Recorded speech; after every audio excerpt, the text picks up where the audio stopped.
All right, ladies and gentlemen, boys and girls, let's get ready to rock and lads! Oh, I can't get my hands in the frame. Oh, baby, welcome What an to entrance. Rocket Lads. That's epic. There's a lot to that. I didn't realize there'd be so much to that. So welcome back, everybody. We are super stoked for another Friday night show, and you know what? End of the round robin. So we're all so excited to talk about that. But first, let's get to who's with us tonight. So of course, I'm Fennec, and off to my, I guess for you that would be to my, well, whatever, depends on your perspective. Point with your hands. Off to this side. Nope, that's Lego. Off to this side, we got Lego. Say hello, Lego. It's me. Hello. It's me. You got it right. And of course, you're used to seeing the bearded wonder, the man, the legend that is Slick. But you know, I guess he's shopping or something. I don't know what was he doing? Shopping? He's Dinner. at the hospital having a baby. Was that what it was? Yeah, at the Rocket hospital League having a baby. baby. That's a fact. Give him a call. Give him a congratulations. Oh, So wow. instead, we've got Nth James with us. Welcome to the show, Nth James. Thank you. I guess I'm the beardless blunder. That's awesome. That's awesome. So, what are you guys hyped about talking about tonight? Wild card. I want to talk about that wild card game. No, Yeah, kidding. So I'm we're going to so get to that. We're going to talk about wild card. We're going to talk about some awards, a whole bunch of different things. You guys are in store for an awesome show. We're really looking forward to it. First things first. Hey, man, we just finished an awesome round robin. Man, a lot of action, a lot of games. You know, all these teams, everyone was playing so hard. We saw a lot of upsets, ups, downs, dramas. You know, there was a couple of clean sweeps. There was some comeback from behind. So let's get into that. I guess we're going to talk a little bit about what happened in the round robin. Was it what we expected, etc. So let's bring that up. So here's what we're looking at. So right off the bat, what do you see here, Lego? Like, is this how you saw this list ending when you came into the season? We hadn't even played a single game. You know, most of it is about where I expected it. A lot of teams are kind of where they should be going into the season. I think the top four are obviously there. Surprised Miracle Whiff dropped to third. I thought for sure they could clinch second there, but overall, yeah, I think that's those standings are pretty fair. Angie, what about you? Like, have a look at this here. What did you see coming in? Well, we have the hot topic of the power rankings and how they shifted over the last month and a half that since the season started. So most of it is kind of expected. I mean, you know, Snap, Crackle, Pop has Lego, so that's enough said about that. But yeah, it is amazing they finished that high, right? I agree. Totally. Exactly, that's what I meant. Just kidding. But the one thing that stands out to me though is for Tirimoto is like I just can't help noticing that like power rankings wise they should have been 1 or 2, but down 7th. So, you know, I mean, I guess it's not all power rankings, but you know, ranks do count for something, and that was kind of the big upset when looking at the numbers to me is that they're in 7th, and I mean, like Lego was saying, Miracle Whiff expected them to be 2nd, but they're down in 3rd right now. Balls of Fury, I think their rank of 4th is quite deceiving. I think they have quite a powerful team, and that 4th position is more just because of a rocky start to the round robin. Yeah, fair enough. I mean, obviously, Balls of Fury coming out of the gates, getting clean swept by Snap, Crackle, Pop, and having a look now. Thanks for the follow, by the way. The G-Bot.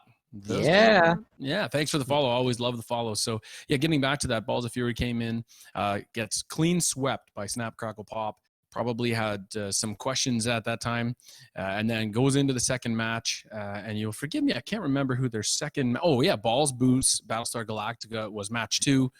Fell to them 2-1, so a bit of a rocky start. But yeah, they've roared back real well. Played really hard and managed to accumulate 15 points. So sitting in 4th is probably. I know they're happy with the position. Of course, being a member of Balls of Fury myself, would have loved to finish a little bit higher. There's not a lot, in my opinion, of surprises going on, at least in the top 4 teams. When I looked at so let's just run it real quick. Snap, Crackle, Pop. You have got Lego, Liquid, JC Newbie. Solid Season. I'm just saying in terms of the top 4, what we looked at: Battlestar Galactica, Josh, Talf and Crow, Miracle Whiff. For those who aren't actually in the tournament and are watching, like those who just followed, okay, we got Dax, and you might have seen Dax playing all sorts of stuff. So you know Dax, Crazy Hair Dax. He's with Potato Chips and Salty. And then, of course, Balls of Fury, you got Slick, myself, Phoenix, and L Train. And so maybe, as you said, Lego, maybe we saw Miracle Whiff finishing a little bit higher or battling for a little bit of a better position. But what about, let's talk about 5th through, let's say for now, just 5th through 7th. So you've got Sweet and Sour, Cookies and Cream, Farterier Motives. 15, 10, 8 points respectively. Dax did get a haircut. Good for you, buddy.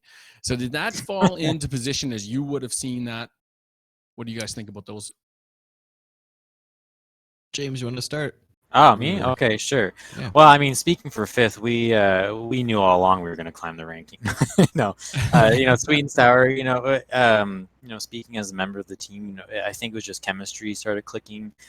We started just playing better and better as the season went on, and being in the middle of the pack is kind of fun because I think as a team we feel really solid, but we're not so high up that we're overly expected to win it there. So that was just good chemistry there. Cookies and Cream. Cookies and Cream is kind of a funny one because the player Cookies, very strong mechanical player, but it seems like the team chemistry ended up letting down them a little bit. So they're sitting in 6th place. Just speaking from my own experience playing against Cookies, I'd say he's much better of a player than I am. But the team chemistry wasn't playing them super well. And for Arteria Motives, they've actually had somewhat of a strong later round robin. They did sweep, I believe, did they sweep 8th Protocol or Ballroom Blitz? I can't remember, near one of the last games of their season. So even though they're lower down there, almost all their points came late in the round. So they're on an upswing right now. So that's good to see. Yeah. What about you, Lego? What do you see there from 5th to 7th? I think it's just Cookies and Cream is the most shocking there. You would expect Cookies and a team of Metabee to really coach Patty to get up there, but again, there's discombobulation within that team. I would have expected them to finish 5th. Sweet and Sour, a strong team all around. No complaints with that team. It's good that they got 5th, and I think that's actually a good position for them. They're a very solid team defensively, offensively. They're all around just a nice rounded out team. And Fartier has gotten better as of late, as James said. I would agree that they're on a bit of an upswing. Less down on themselves, more trying to have fun with it and getting some wins. They've got 8 points, so they've done really good on that last thing to avoid the wild card. Yeah. Right. Another note of Futerior too is that Unseen's been doing a lot of ranked practice and really practicing those mechanics too. So, I don't think that's any coincidence that he's been really putting the effort in the last couple weeks, and then now they're starting to win games. Yeah, I was going to say the same thing. So, regarding Farterier Motives particularly there. So I'll just run you through these 3 teams. So Sweet and Sour, for those of you paying attention who aren't maybe playing in this, but are just fans of Rocket Lads, Sweet and Sour represents If Only 24. And then our man, Nth James, who you just heard from here and is with us in the booth tonight, right there. Give us a wave, Nth James. Yeah, there you go. And then, of course, Martian. And then you got 8th Protocol, Polar Bear, I Write Sins, and Spudsy. And then Farterier. Oh, we're not talking about them. Sorry. Farterier Motives is what I was talking about. So you mentioned, and they are Unseen Gamers Web, and it's me, Gritty. Unseen, yeah, probably logged, I'm guessing, over 70 hours in the last couple of weeks. So because he's been playing a lot with me. So huge improvements there. The upset I saw there was Cookies and Cream. I did expect them to finish a lot higher. In fact, I expected them to finish in the top 5. And they did, but I would have expected them maybe even to push for top 4 until we got about halfway through there. So looking forward to seeing how the rest of this gets playing out. So we do have, as far as segments go, we got a little bit of a video for you to watch it. We're going to talk about tiebreaker rules and what as we come up, but I think we got or we want to talk about that now. For your main stats is? Yeah, so Lego, you understand these tiebreaker rules as we go in. We're looking into, as far as, we're not going to get into playoff previews, team versus team. Thanks for the follow, Kuktis, very much. It's awesome. Welcome to the show. But as far as that tiebreaker rule, in terms of you're in the standings, you're tied, who plays who's going to be getting that position? So if, as the way I understand it, Balls Boost Battlestar Galactica has the more match wins. You can see there that they have 6-2, and Miracle Whip has 5-3. In addition to that, they also did beat Miracle Whiff in a series 2-1. So they have the edge there. That is why they obtained second. And it's the same case with Balls of Fury.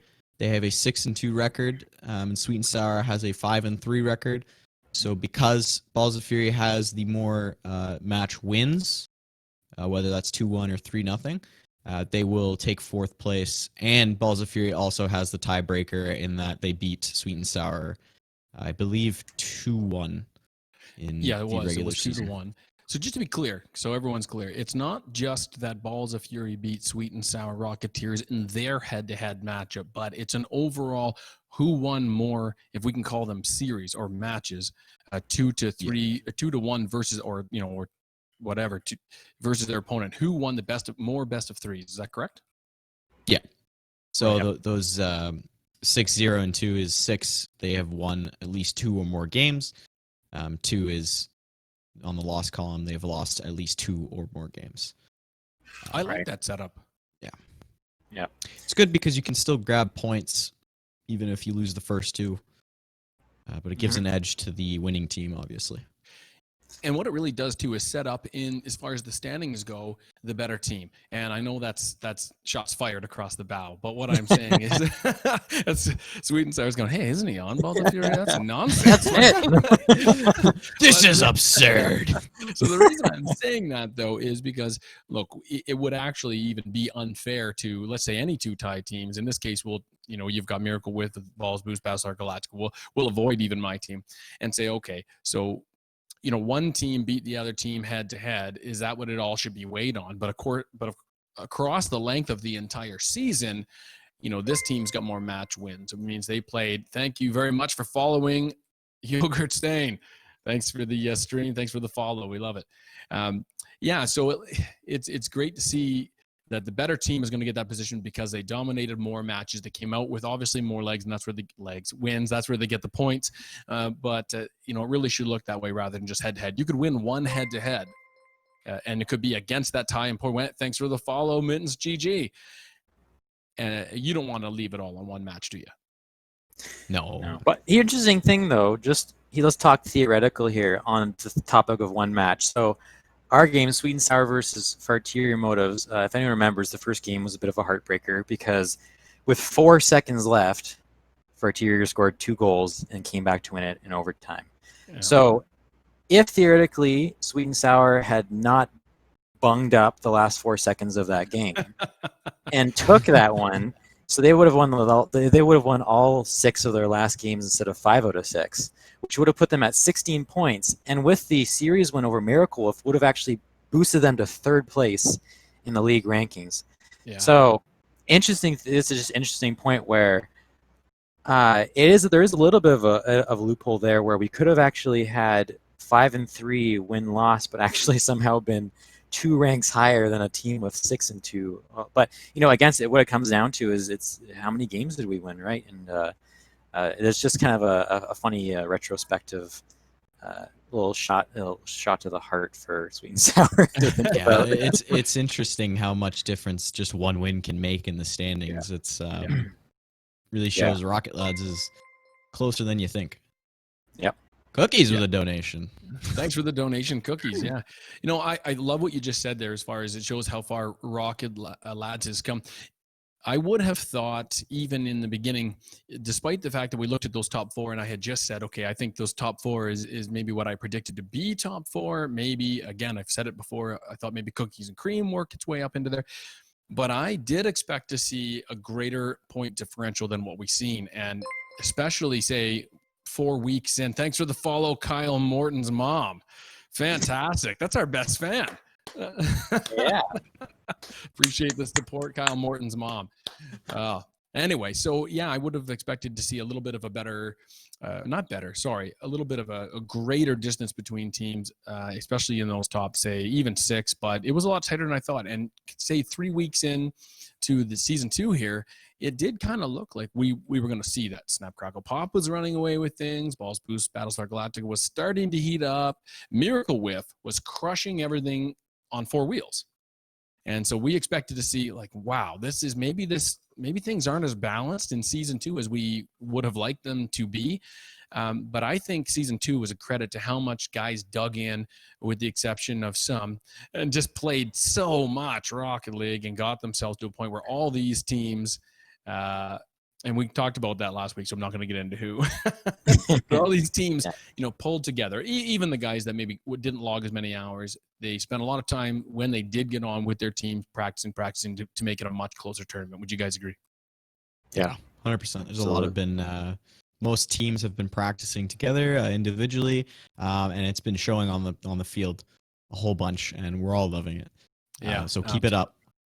Yeah, exactly. So that being said, though, it's a team game, but awards aren't always handed out to teams, right? So at the end, you can celebrate this team, but right now, at the end of this round robin, season 2 Rocket Leagues, we got some awards, and we gotta get to who was the best in a number of different categories. And so what we're gonna do, we're gonna bring up these categories, and these are our final stats from season 2. A stat's gonna come up, and I want you guys to yell out who you think got this stat. You're only gonna get 8 seconds. Okay, you're gonna get 8 seconds, and then in the chat, I want to see.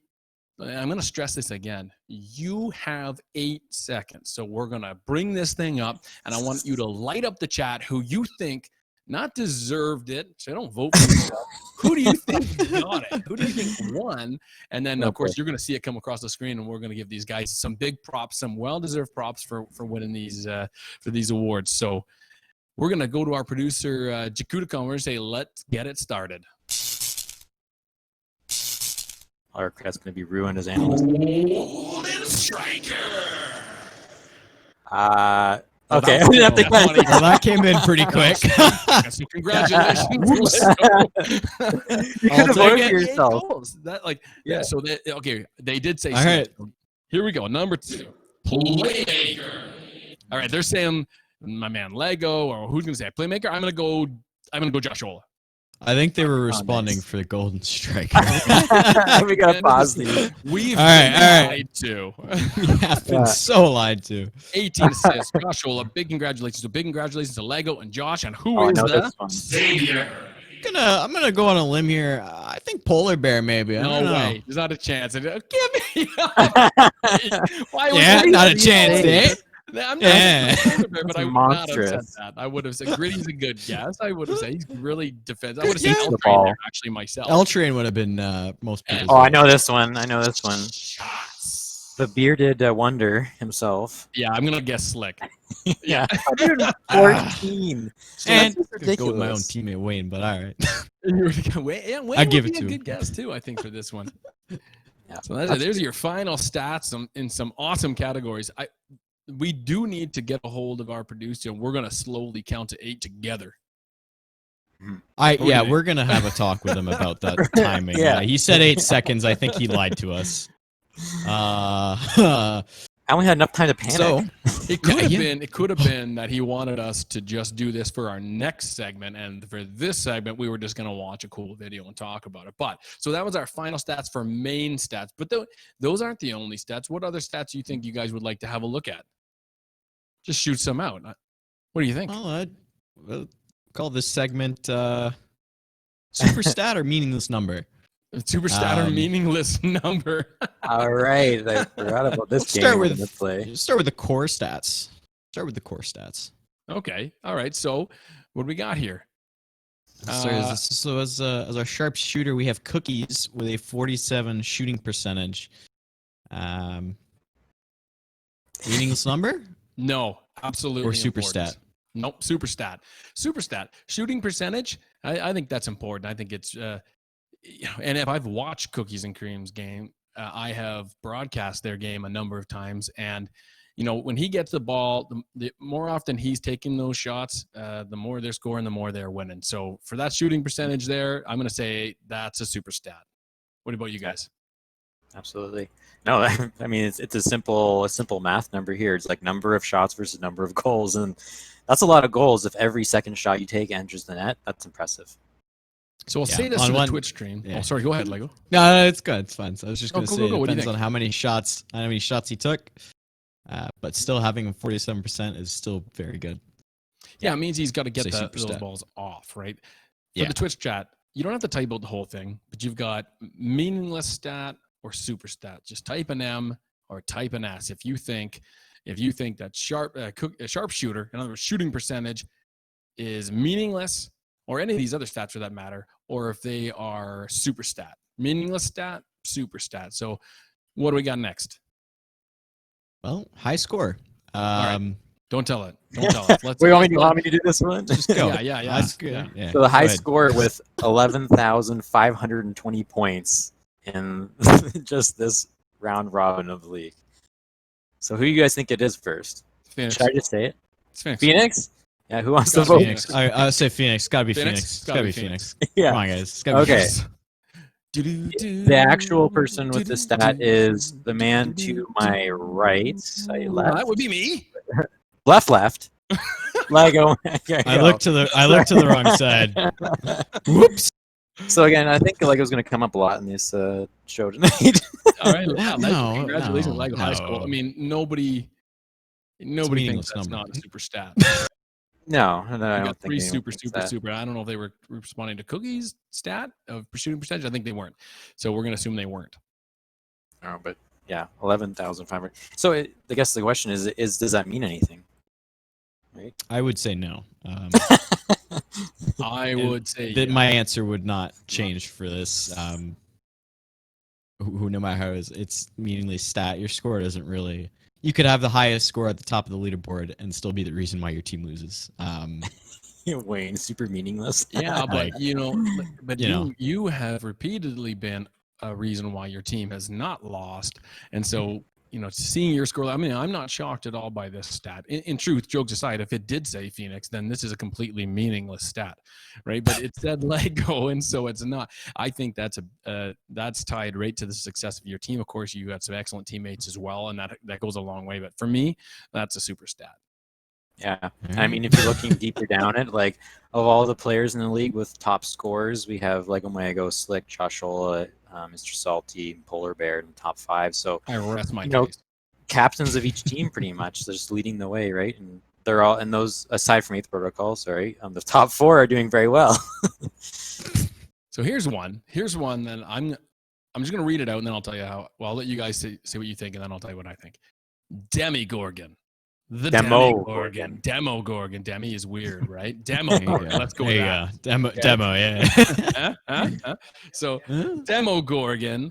Okay, this one is 30 demos given, and that one goes to Slick.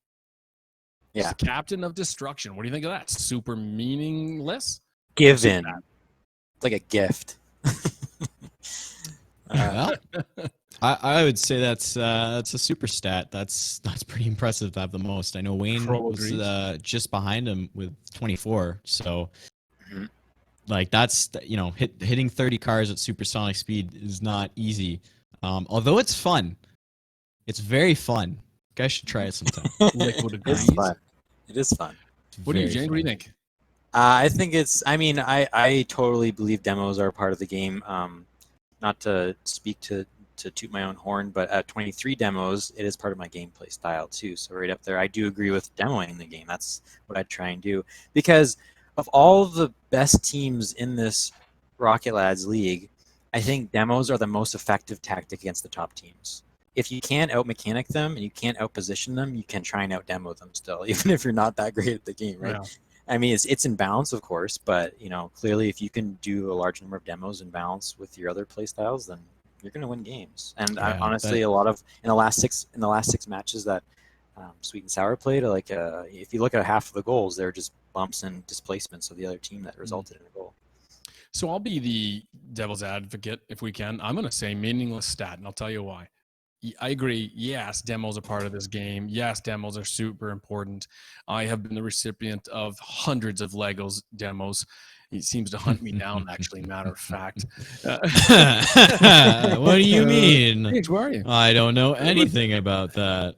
But, the fact that Slick won this, I mean, yes, like Slick's an all-around player, but I would have much rather this been another member of this team. So if we're getting a demo and as Liquid it says, creates little mini power plays, I want Slick to be the beneficiary of that power play. I don't want him running those demos. It's like Slick's out there on a hockey fourth line throwing checks when he's the best player on the team. So, I mean, I don't know how many of these where he was seeking out demos. He was just crossing over and happened to get a demo, or he was going up in the air for someone supersonic and got a demo. I'm not sure, because it's slick, that's as meaningful a stat as it was if it was, say, like a third string player on a team who's clearly doing that to give their team the advantage. I don't know. That's how I felt about that one.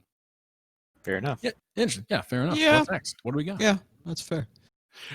So, but someone's got to take those demos, right? So that's our next stat. Why don't you bring us into that one, Lego? Ooh, well, 20 demos taken. Poor Trentino. Bullied. He has taken 20 demos. Obviously, a ballroom blitz at the bottom. That was just driving to work. place. That's not even rocket lads. I know. It's just driving, and then car comes out of nowhere. Boom! It's like, what, man? Come on. This is how we're assuming the comms are, but we don't have confirmation. Super stat or meaningless? I don't know. That's an interesting one, because it's either people are targeting him or he's just getting unlucky with it. Where could it be? Like, where could it be a circ? I mean, if you were the lawyer arguing for that to be a super stat, how would you do that? I don't know. Well, I mean, How would you argue that? you'd have to really Throw dig yourself deep. in the way of somebody. Yeah, Unless you sacrifice the taking lamb. the body. If that's mean, your best rocket lads play. Yeah, I mean, there's a lot of times that you get demoed when you're beating someone to the ball and they hit you instead of the ball. So you could say in that way the demo is worth it sometimes to get the play off their back, right? Yeah. But I mean, Trentino's he's a high ranked player in the league too. He's I believe he's champ ranked. So to demo a champ is useful. If you were demoing maybe the worst player on the team, might not be as useful, because no offense to them, but they're not playing as impactfully maybe in certain situations. So that you're taking someone that's higher rank and taking them out of the play. I mean, it definitely is a super stat in a negative way for that team. Final call on that. Demos taken, super stat or meaningless? Bam, bam, bam. Super. Lego. Meaningless. I'm going to say meaningless as well. I'm going to go with Lego on this one. Okay, what about this one? Can't touch this. Copyright. Hashtag not a sponsor. Hashtag unaffiliated with MC Hammer or any of MC Hammer Incorporated pants. That'll escape the DMCA claims. Here we go. All right. I let the guy in the tie worry about that. In the actual tie. So can't touch this. Least amount of demos taken. It looks like we got a tie. Yeah. James, are you seeing this? L Train and Red Wreck. Well, two very different players. I mean, Red Wreck. I mean, I don't know much about him as a player, but he's very close to the bottom of the stats in general in the league. So not doing too much. I wonder if a lot of the fact that he's not demoed is the fact that he's not in the way very often in the play. I mean, honestly, my opinion is a meaningless stat, because it doesn't really. You have to know more. Like that stat on its own doesn't really tell me much. Yeah, I would agree with that too. I mean, I guess you could say there's something to be said here for position, right? So if you're hanging out in front of the net and you're unawares that they're coming in to clean you out, you're going to get a lot of demos. But if you're the kind of player that understands, okay, I've got to move around a little bit more so I'm not putting myself in prime real estate to get destroyed, or when I'm setting up for a shot, pass comes over, I'm always moving, I'm cycling. I mean, there's something to be said for good rotation, I guess, hidden within this stat. But ultimately, for me, this stat is meaningless. Yeah, that's a good point. Meaningless. It just means that they are not being targeted because they're not a threat. So wow, it's L Train not a threat. Can't wait to see you in the playoffs. Hey, listen, all right. L Train is my target on the pitch as well. And in your heart and in your mind, you use it. You use it. In fact, I'm still annoying. I'll still bring him pretzels, but if he's not getting demoed, he's not a threat, or he's good at avoiding them. But he's coming for ultimately, you. it's a meaningless stat. Listen, not as threatening as Lego's tie. Oh my! Shots fired. All right, boost stats. All right, so what do we got here for boost stats? These are important, I think. I don't know. We'll see. Yeah, that's a good point. Lead us in, Lego. What do we got for boost stats? So boost stats are interesting. There are two polar opposites here. One person who always needs boost, and another person who never uses boost, but they're both on the same team. Yes.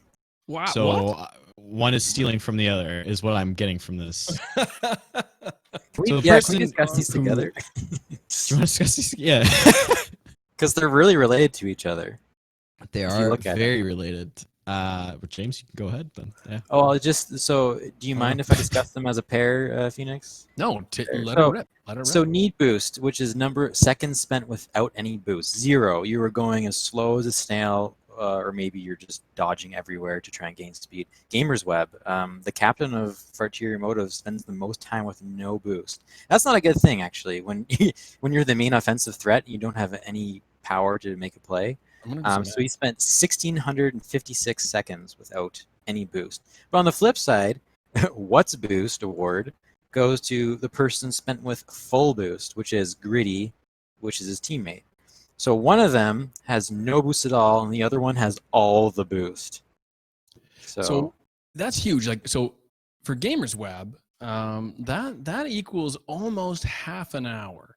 I mean, a little bit under half an hour, almost half an 6 full hour games. where you driving around. Imagine, like, if you had a clock and you're just watching it, and Gamers Web's in season 2, and he's just driving around with no boost for 30 minutes. And the opposite, Gritty, he's got boost for those 30 minutes. I mean, I don't know how meaningless that really could be. No, it's a super stat. It's super impactful.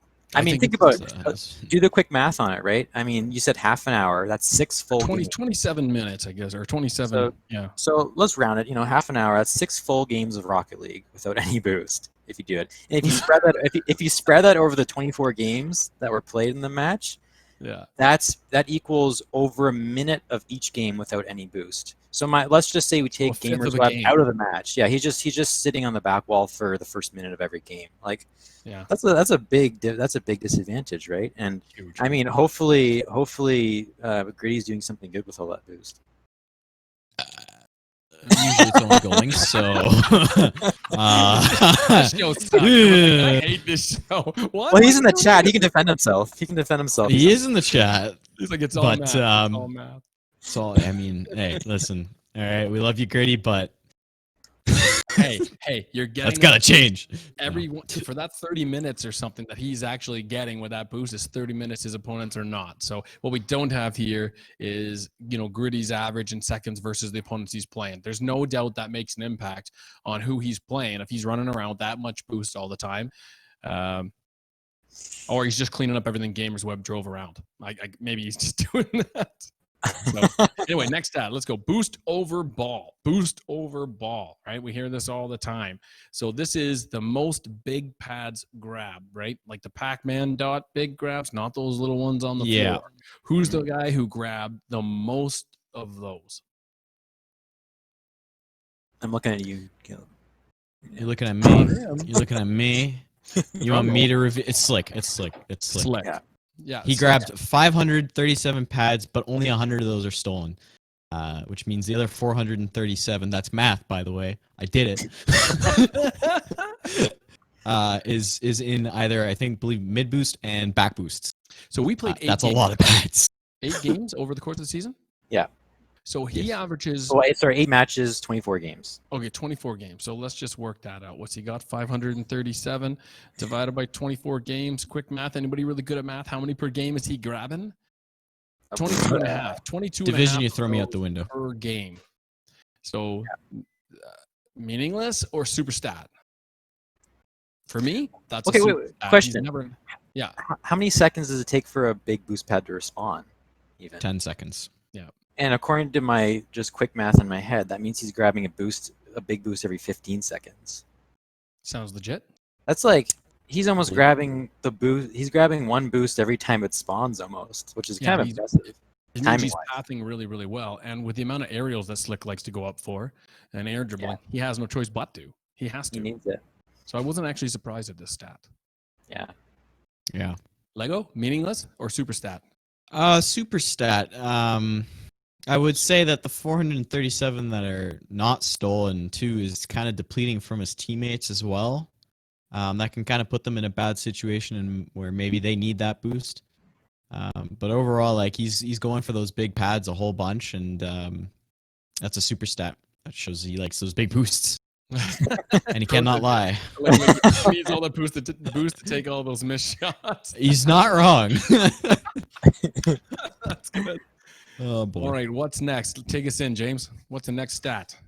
I lost my place here. Okay, boost over ball was just did. All your boost belongs to me. Most stolen pads. So let's just give him a few seconds. Who do you think has this stat in the leaderboard? We're gonna move along a little bit. We got Okay, so that's surprise. wow. So that's we're Lego behind. My Ego again. He shows up again. He's stolen 117 big boost pads stolen, 459 small ones stolen, small pads stolen. So Great job, yeah, Lego. like yeah. Thank you. You're Okay, just Like stealing getting pads.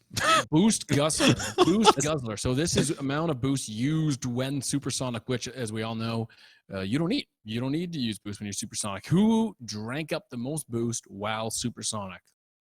That was Liquid Wayne. Liquid drank. Coincidence? I think not. That's kombucha, folks. That's kombucha. Looks Cherry like a kombucha. raspberry sour cherry kombucha.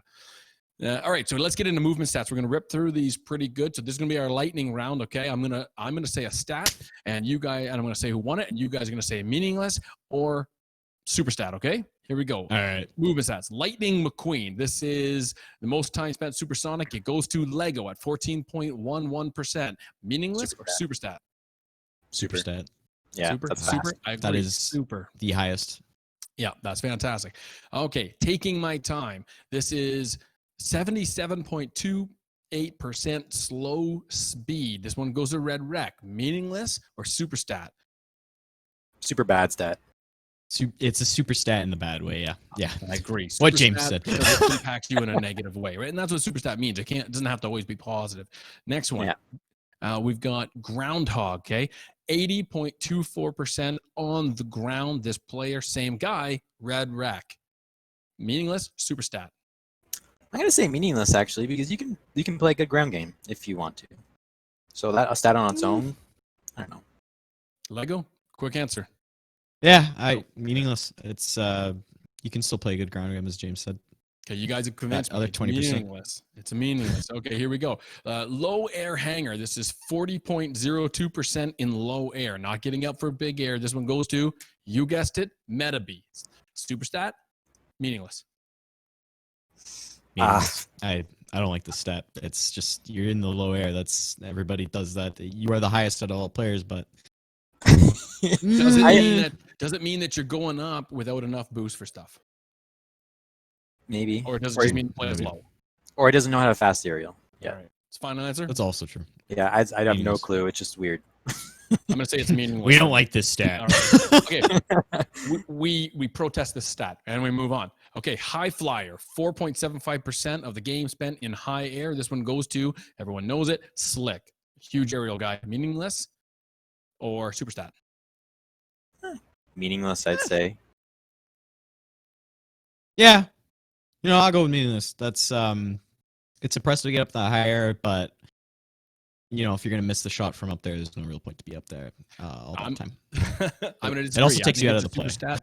I think there's only so many players in this league that can get up there to make plays, and I think he's one of them. So I actually am shocked that this number is not higher for me. Okay, last one in the movement stats: slippery snake. This is 314.33 seconds spent power sliding, and it goes to our man Talf. Meaningless or super stat? Not only meaningless, the most meaningless stat of all of these stats. Because I don't care if you're drifting doing donuts. It's like, what does it matter? All I see here is someone constantly trying, like Timbit soccer, to get back into the play. Oh, it's back. Oh, it's back. Oh, it's back. Right? Yeah.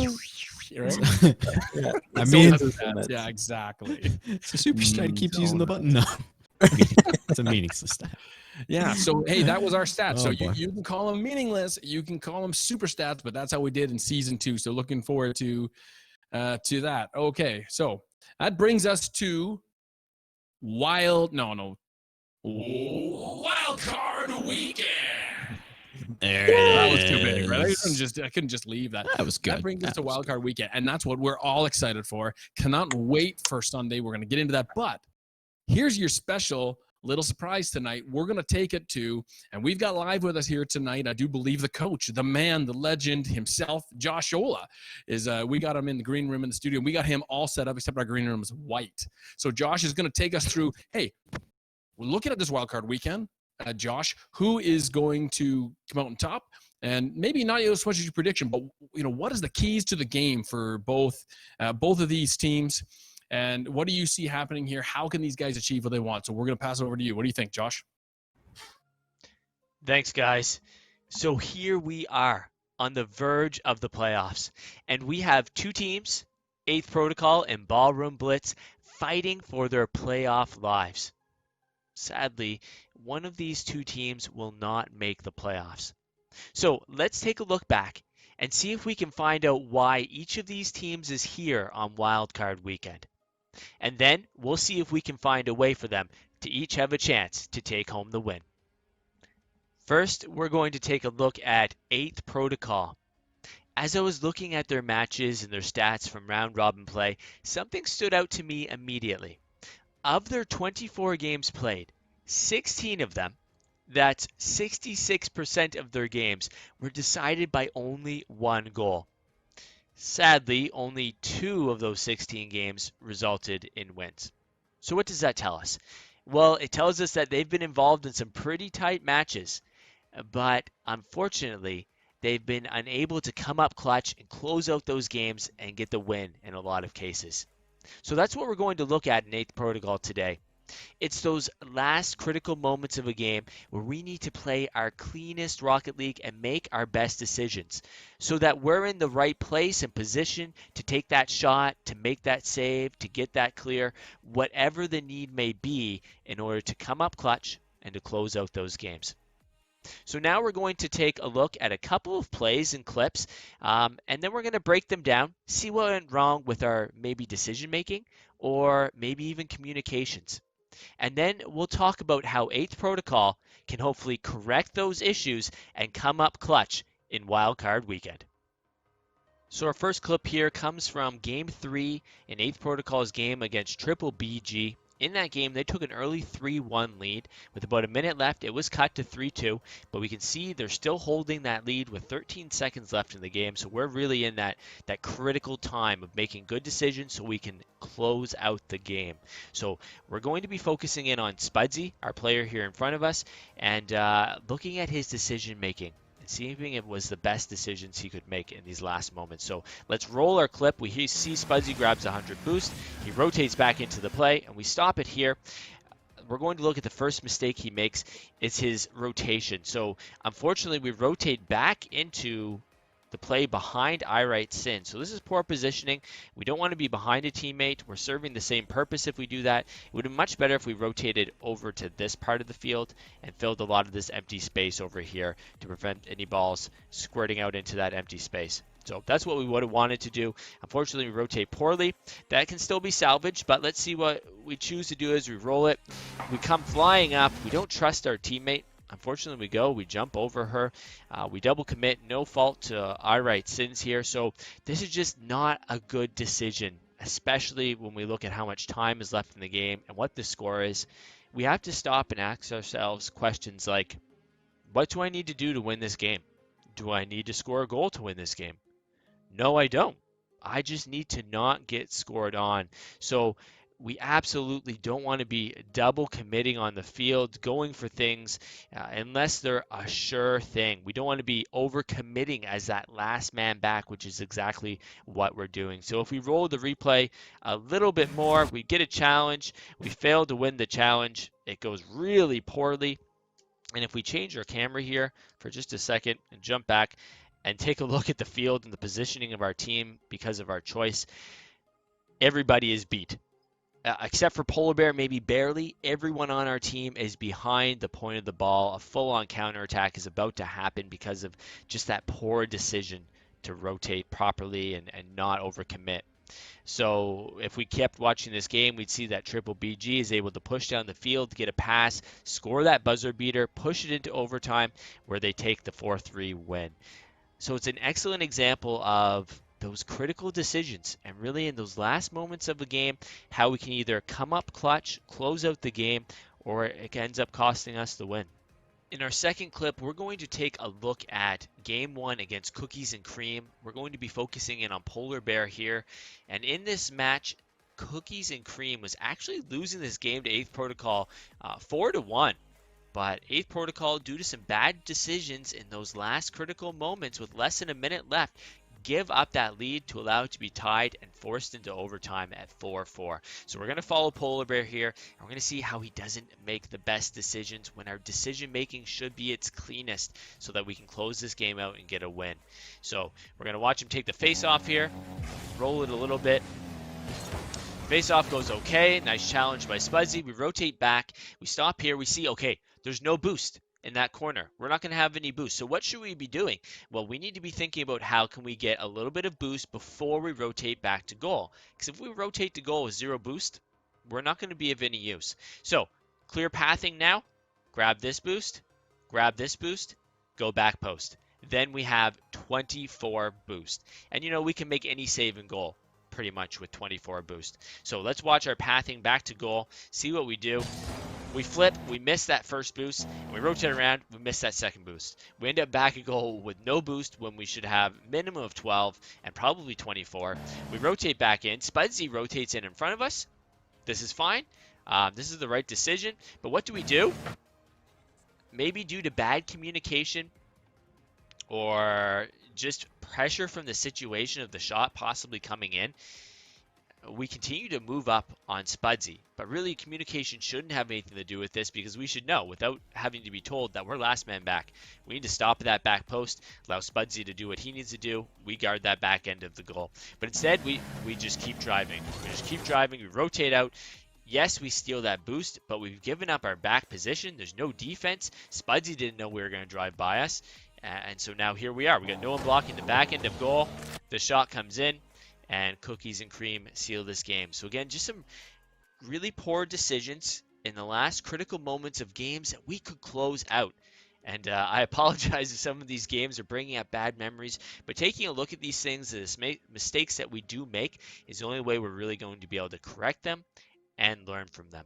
So now let's talk a little bit about what we can do right now before this matchup that's coming up that we can do to correct some of these decisions that we're making. So the first thing that 8th Protocol need to do is make good decisions in those last moments. And we can do that by asking ourselves questions like, what do I need to do to win? Do I need to score that goal? Do I need to not get scored on? Do I need to kill time? And that way it can give our team a focus and help us make smart decisions according to what we need to accomplish to win that game. Second, as a team, we need to keep our comms alive in those dire last moments of a game. That can be when it's the hardest to keep that communication flowing, but that is the most key time that it needs to take place. And really, that's going to come back to our team captain. The team captain needs to take the lead in calling things out like play smart, don't overcommit. We don't need to score to win, to help keep the team focused, making those good decisions. Really, that can be the difference in making a bad decision or making a clutch decision. Really, it's those small mistakes, those small things that could separate this team, 8th Protocol, from a guaranteed playoff spot or being eliminated. Next up, we're going to dissect Ballroom Blitz's gameplay. Looking at their stats, something became very evident to me quickly, and it's something that is a large factor, I believe, in this team finishing last in round-robin play, and that is their shooting. Ballroom Blitz finished the season with 113 shots and about a 28% shooting accuracy, both stats being last in the league. So today we're going to focus on what may be causing some of their issues and how they can improve quickly.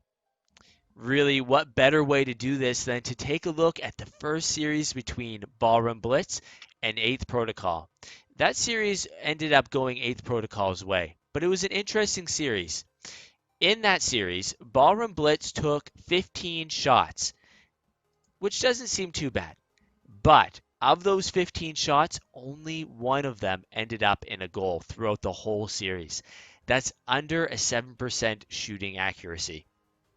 Now, the easy thing to do would be to say, look, fellas, you just got to hit those shots, get into the training, practice more, and get better.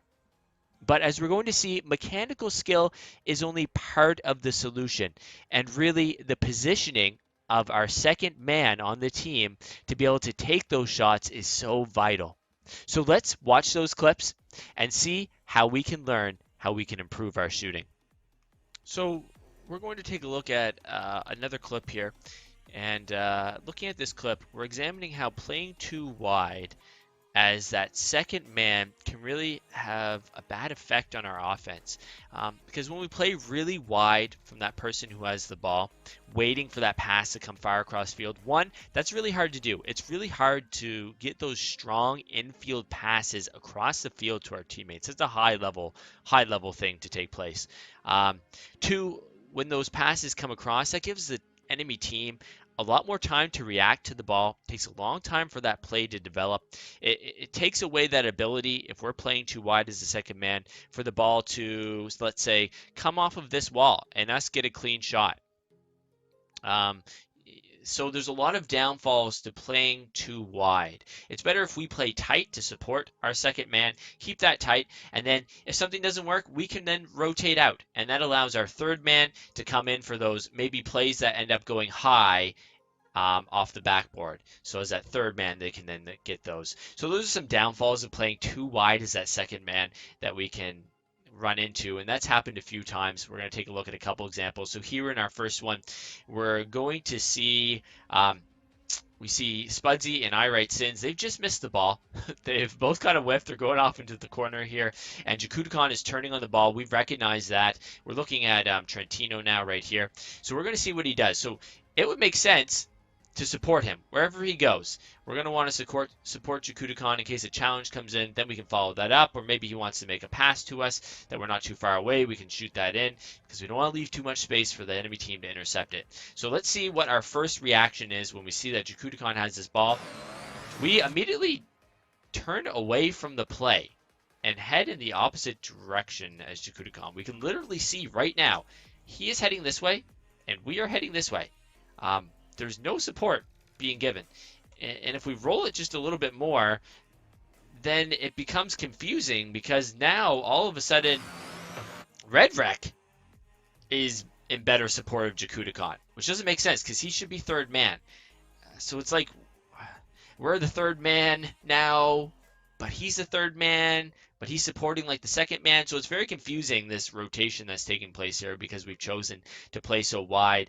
And if we roll it a little bit more, we see what happens. Jakudakon tries to get a pass in field to us, and we're just so far away from the play that this ball literally has to come to midfield. We have to stop and wait, and then we just don't get the shot anyways, and it just doesn't work out. So if we play that ball tighter with Jakudakon, we can get that pass a lot easier, sooner, have a better angle on goal. So just support those teammates. Don't leave such a gap. Let that be for the third man on the team.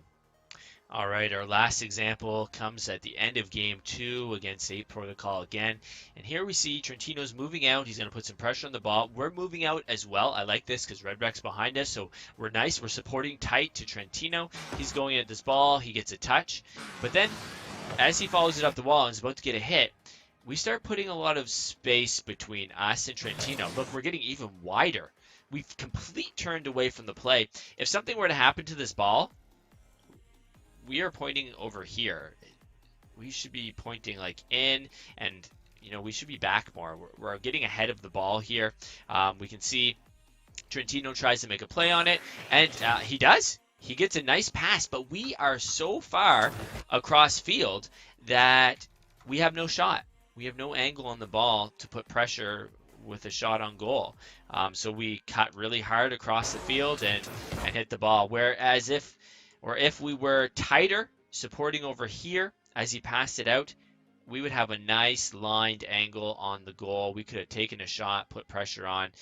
Probably still couldn't have won this game as there's not much time left. But those are the kind of things I'm talking about. Playing too wide on the ball. We can see our teammate's going to get a touch, but yet we choose to get really wide, thinking that somehow he's going to get that massive boomer across field and we're going to get that redirect. It's just not an effective way to play offense. Leave that for the third man to come in and try to clean that up. While we only watched a couple clips, I found about 5 to 6 examples of the same thing happening throughout that series against 8th Protocol. So this is something that Ballroom Blitz need to address, and they need to address quickly with Wildcard Weekend coming right up. So let's recap.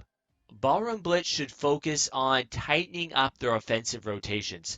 Having that second man play closer to the person passing the ball will give them more opportunities to take shots. It will also give them a better angle on the ball, which will result in more power and more accuracy, and ultimately in more goals scored, which will equal wins. I think that if Ballroom Blitz can correct this, they will stand a good chance against 8th Protocol this weekend. So while it's true that these two teams are fighting for a chance to get into the playoffs, they're really also fighting for a chance for that fresh start, where they can put the slow start that they've had behind them. And if they can make it into playoffs, I think that Ballroom Blitz and 8th Protocol have just as good a chance as anyone else to take this tournament. Well, that's it for me. My name is Josh Ola. Thanks for listening and enjoy the action this wildcard weekend. And now we'll send it back over to the desk. All right. We're super excited to hear from Josh Ola. Thanks a lot, Coach. Our resident Rocket Lads grand champion. You know what? He said a lot of good things there, breaking down both of these teams, Ballroom Blitz, 8th Protocol, and what we're going to see this weekend. So we've heard from him, his technical breakdown, a lot of fantastic stuff there. But I want to hear from the guys here on the panel here. So both Lego and Nth James, when you look at these two teams, and what do you see from both of these teams here?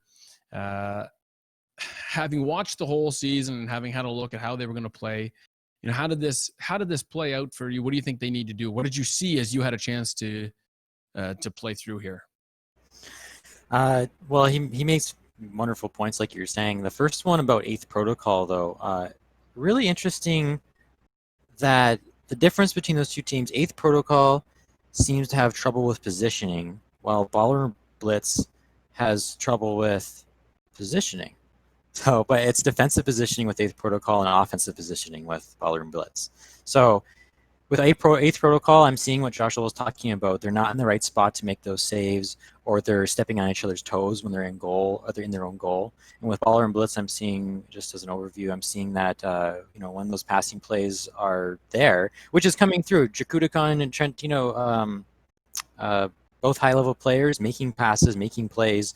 They're just not expecting it from each other. Right. Lego, what do you see so far here?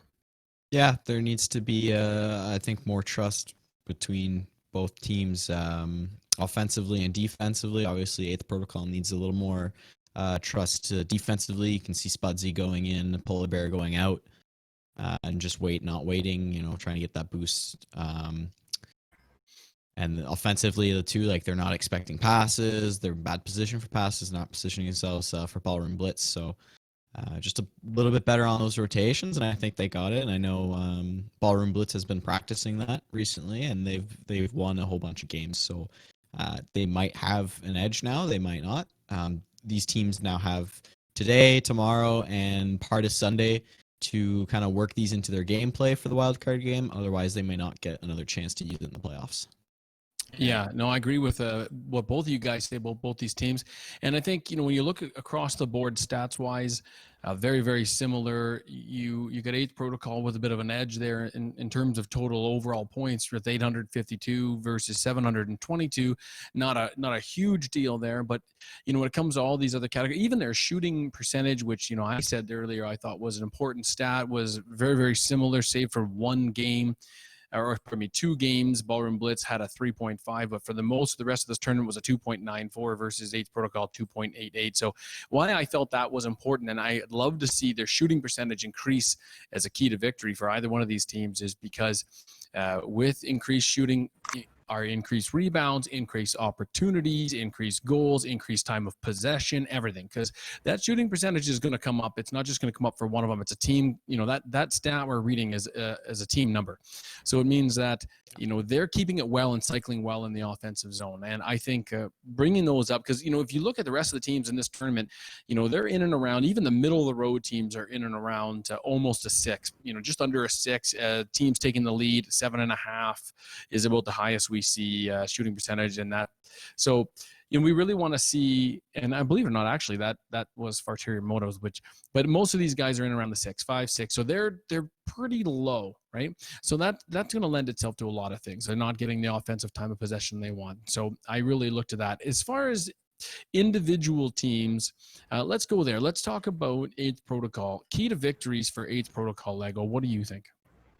Spudsy has got to work on not double committing. He's got to kind of get his spatial awareness up, and boost management is a big part of it as well. That path back, trying to map out your route. They need to kind of use their boost a little more efficiently when they're coming back, to preserve it a little bit more and just know where their teammates are. They also can't get comfortable with the lead in those late seconds. You heard they had a 4-1 lead and they blew it. So they need to really tighten up, and they need to come in clutch. It's unacceptable that you have a 4-1 lead and you loosen up for whatever reason, and they come back and win. That's just there's no way that you can continue to win games like that if you think that you have it in those last seconds, because realistically, all of these teams can score 3 goals in a short amount of time. They're all dangerous, and they can all make the comeback. So. Yeah. I mean, it's like, it's a good point. What do you think? No, it's a good point that Lego's making, just trusting your teammates. And, the tough thing about trusting your teammates is maybe in your scrims or games that aren't on stream, you've seen them whiff a bunch of times or something like that. And you're like, well, I can't trust them because they've proven that they can't be trusted. But it's not the way it is, really. I mean, even if they do whiff it and it results in a goal, it's better the goal comes from them whiffing than you cutting out of rotation and ruining the play. Because one goal ends up with, hey, good try, you missed, let's pick it up and get going again. The other goal is, we're a team, we're breaking down communicatively, and we're blaming each other. So, it's almost better to let the whiffs happen once in a while and just stick to the rotations, stick to the rules, because in the big scheme of things, it'll pay off. Yeah, I totally agree with that. And since we're still talking about, I did say 8th Protocol you guys were discussing right now first, correct? Yeah. Yes, I did. Okay, so in terms of 8th Protocol, Yes. I like what you're saying. I think a key to them is to not be crossing over, and that's what you're saying as far as rotation, not be crossing over and jumping in on each other's plays. The coach's corner there, Josh Scholl, he really showed us a lot of times where they are double committing, and what that's doing is really decreasing their individual opportunities. You have a look at I-Right sins, 0.13 is the average there for assists per game. So, really, I mean, I understand you got to score goals to get assists, but for me, it's not just their low scoring, but when we've seen a lot of those not trusting their teammates, not setting up a nice play triangle, so to speak, as we got 3v3, and trying to get into those positions where they can help each other out. It's not always about who gets the shot. You can have something fall nice and tempting in front of the net, but there is a position who should be taking that shot versus who should not. And I think a lot of times they're stripping each other of valuable goals and assists, and maybe even defensively in terms of saves by not doing those rotations. So I'd like to see that come up, have everybody, those rotations I think are going to bring everybody on the stat sheet and represented in saves and assists. And then hopefully, of course, if they're getting all that done, goals. Right. What about Ballroom Blitz? What do you see for their keys of victory? We'll go to Lego first. Keys of victory for Ballroom Blitz. Before we start with that, we just got 2 merchandise purchases. Did we? So thank you for the support, Crystal and Anonymous. I've just purchased some Rocket Lads merch. Hopefully you find that in good taste.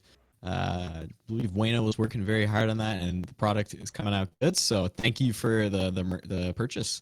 Oh, absolutely. Yeah, thanks a lot. Good. We love that. We love the support. So getting back to Ballroom Blitz then. I'm glad you brought that up. Yeah, what do you think? So we've heard from the coach. Let's hear from the panel. Lego, keys to victory for Ballroom Blitz. Yeah. Ballroom Blitz has looked discombobulated a whole bunch of the season.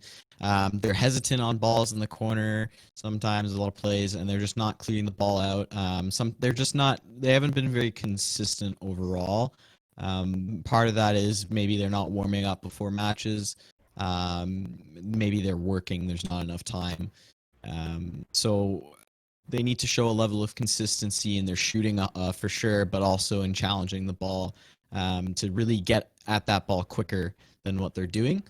And obviously the offensive rotation, they need to kind of get into more of a triangle shape. They're already doing that, but they need to be in a shape where they can receive the pass should it come, or go back if it doesn't come. Josh's tips are 100% something they need to work on, but I think that if they get a good warm-up, that's something that they need to do before they play any match, including the wildcard game. Right. All right, James, what do you think? Keys of victory, ballroom blitz. I think they should make the goalposts a little wider. Are those not regulation size or what? I know. I'm playing with a cheating map. Who's deflating the posts? It's painful. Like, how many shots have gone off the post though for Inflating. ballroom blitz? Blitz. I mean, I do feel bad for him to a degree because they have had. If you count all the shots that went off the post, if they went in, I think the standings are going to be actually a lot different.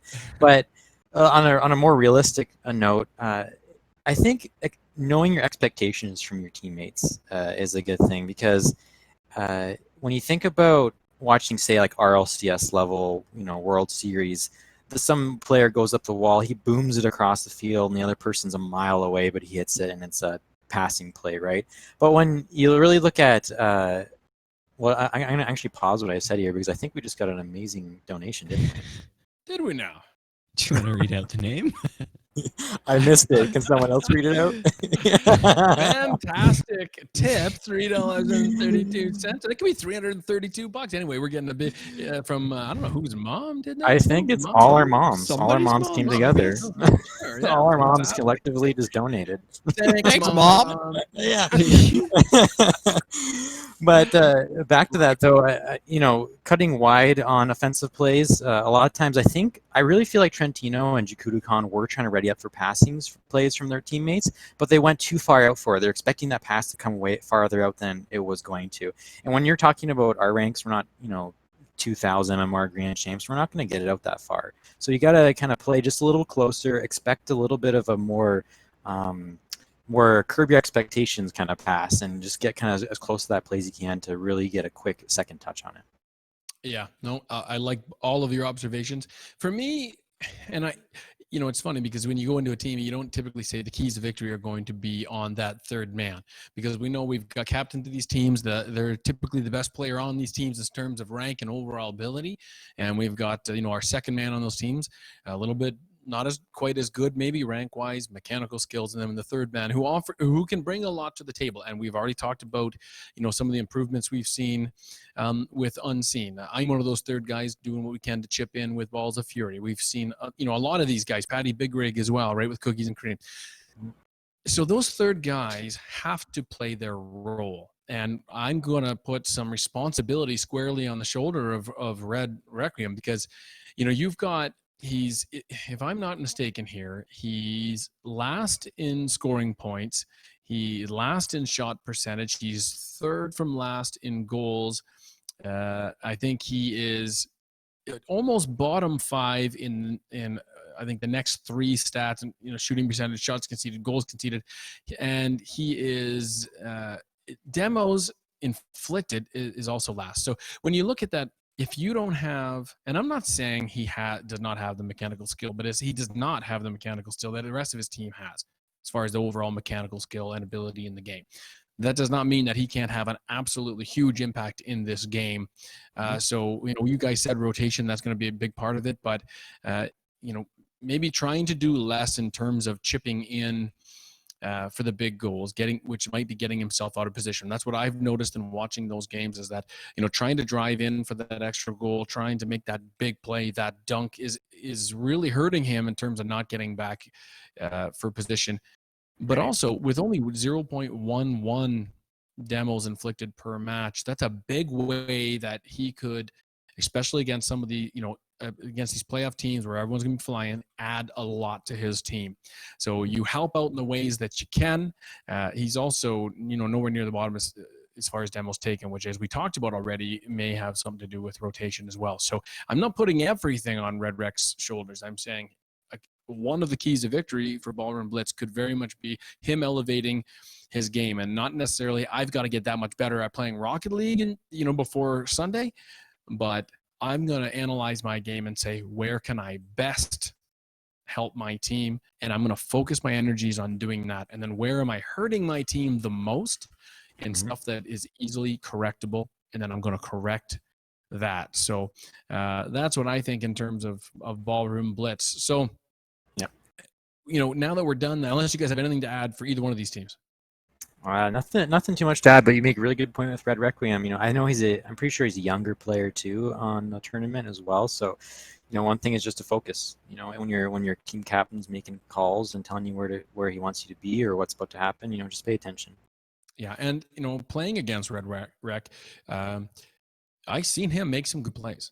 And we've seen, and I've seen him make some great, especially in the neutral zone. He seemed that's where he plays the best. Not so much as offensively, defensively, but in that neutral, in the middle, he got a lot of good pushes, a lot of good clears. So, he has some mechanical skill there. Again, just analyze that skill and put it to the best possible use so that the rest of his teammates can capitalize on what he brings to the table. And I think that a lot of that will fall squarely on the shoulders of their captain as well, to understand how best to utilize him and encourage him to do those things.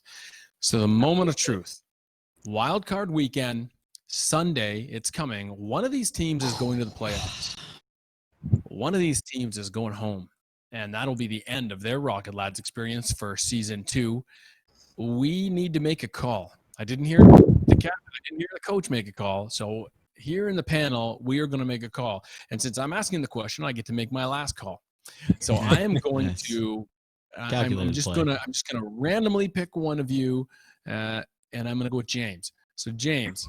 So random. So random. So random. Yes. In my head, it was literally the first guy that blinks, and you blinked first. So you're first. Oh, good thing. Wait, no. Ballroom Blitz, 8th protocol, big match. Who wins this one? I have two different answers. I want who I want to win and who I think is gonna win. Okay, fair enough. So give me who you want to win. I think Ballroom Blitz is gonna. No. Wait, give us wait? Who you think? Who I think? I think Ballroom Blitz is gonna win. I think they are gonna win. I think Jakudakon's he's a really good overall player and he's a really calm player as well. So I think if his team can rally and just focus up and play alongside of him and Trent can get on the same page, like there's so many connecting plays ready to be had there. Like I think they're going to run away with it. Who I want to win? I kind of want 8th Protocol to win. Multiple reasons for that. I just think that team has shown a lot of passion and energy. Funny little anecdote. Since one of the players on 8th Protocol, Spudsy, is related to one of the players on our team, Mershon. Whenever we play against them, they have to do split screen, which is just hilarious. It was corrected, but in my time hearing that. So one of the funny notes of that is that I can overhear their comms on the other side, at least Spudsy's anyway, and there's just so much energy just coming from that team. So, and I really want them to win because hearing into that just for a moment, I can tell that they aren't just playing nonchalantly. They really do want to win these games, and I think they'd be really fun to have in the tournament. All right, thanks for your input, James. Okay, Lego, we're gonna follow the same pattern. Who do you think is gonna win and why? And then who do you want to win, even if it's the same team? So who do I think is gonna win? It's tough, but I'm gonna say Ballroom Blitz. And who I want to win is also Ballroom Blitz. I think they need a chance to redeem themselves. I think this is the perfect time to redeem themselves. You got swept by 8th Protocol. So take your revenge out on the wildcard game. Beat them in 3, beat them in 5. Maybe 5 because it's a little more exciting. We also don't want players to die of heart attacks, so it's up to you. But so nothing against 8th Protocol. I just think recently they've been stepping up as a team, and I think if they get a good practice in, Jakudakon's going to be warmed up. Trentino's going to be warmed up. And Red Wreck, I think, is going to make a difference. And I think Ballroom Blitz is going to take it. Awesome. Yeah. Okay. So for me, I'll do the same format. So who I think is going to win, this is not me being controversial.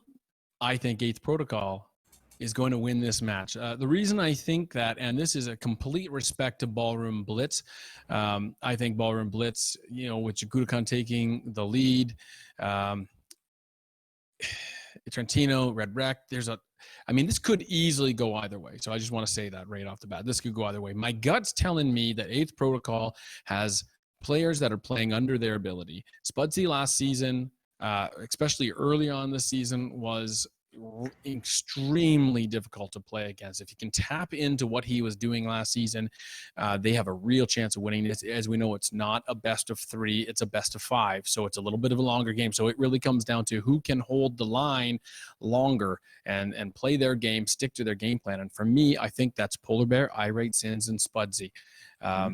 So that's who I think is going to get this one. We're going to also go a prediction of how we think this is going to go down. I think that this is going to go down 2-2, and then 8th Protocol wins the game, wins the series 3-2. Who do I want to win? I probably want Ballroom Blitz to win because I know how hard they've been working at it, and I'm sure 8th Protocol has been doing exactly the same. But I think that when it comes into the playoffs, which one of these teams is asserted in the playoffs will have a chance to go farther, and I think that's Ballroom Blitz. I just don't know that they get it done this Sunday. I wonder if 8th Protocol benefits more from some of Coach's Corner and some of the tips we've seen. So I'm predicting 8th Protocol breaks the tiebreaker of 2-2, takes the series on Sunday, 3-2. James, what's the score? What's the best of 5 score or the goal score? The best of 5. Yeah, no, right. I forgot about that step. I think you're right. I really think this is going to be. I think it's going to go in 4 games. I think Ballroom Blitz is going to take it in 4 because sometimes once you're down, it's hard to get back up, and I feel like they're going to give them a beat down and just take that game out of pure emotional dominance in the last game. Okay. Yeah. Lego, you're up. For me, it's the quicker Ballroom Blitz does it, the better for them. So I'm thinking 4 games. In my heart, I want 5 games. Just because it's that much more exciting. Yeah, but everyone wants 5. Everybody wants 5. But I think if they want to get the win, it's going to have to be done in 4 games. Okay. We'll see. I don't know. So Sunday. There you have it. That's our predictions. Sunday. All right, we got this. That's this Sunday. This Sunday, 8 p.m. Eastern Time. Tune in for the Rocket Lad Season 2 Wild Card Weekend. Do not miss this game. We've got 8th Protocol versus Ballroom Blitz. This is going to be an absolute amazing, head-to-head game. Make sure you tune in. You know what? If your wife's having a baby, you'll get to it. If your boss is calling, don't answer the phone. Okay? There's a tornado out in the backyard. Do you still have internet? Yes. They're buried under the ground. Let it go. Watch this thing. You don't want to be missing this thing, okay? And that's going to be, again, Sunday, 8 p.m. Eastern. If you don't know what that means like Ontario time. So don't miss it because, you can't figure that out. So we're going to get this going. Also want to remind you, too, that if you are part of Rocket Lad Season 2, get on the scheduling sheet. You know where to go. Your captain knows where to go, and start getting those things scheduled up. Of course, you can begin to do this schedule for Friday the 26th, I believe. So tune into next Friday as well. Come back here the 26th, June 26th, 7:30 p.m. Eastern for the playoff preview show. Okay, so we're going to be back, or at least some group of us is going to be back, and we're going to be doing this playoff preview show. After the show, we are wide open to start scheduling Rocket League Season 2 playoff matches. And by then, we're going to know who's it going to be. It's going to be 8th Protocol. It's going to be Ballroom Blitz. And we cannot wait to let it rip. Gentlemen, are you excited? Very excited. Oh, boy. Ooh, man. I'm ready up to go. Let's go. Come on. Can we time travel to Sunday? I wish we could. How many sleeps? Oh, my goodness. 2 sleeps. Let's go. All right, that's us. I'm Phoenix. You gentlemen? I'm Nth James. I am Lego, my ego. And that is your Friday broadcast. We will see you on the pitch.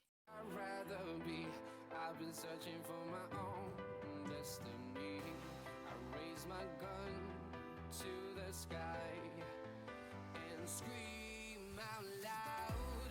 This is my life, this is my hope, this is what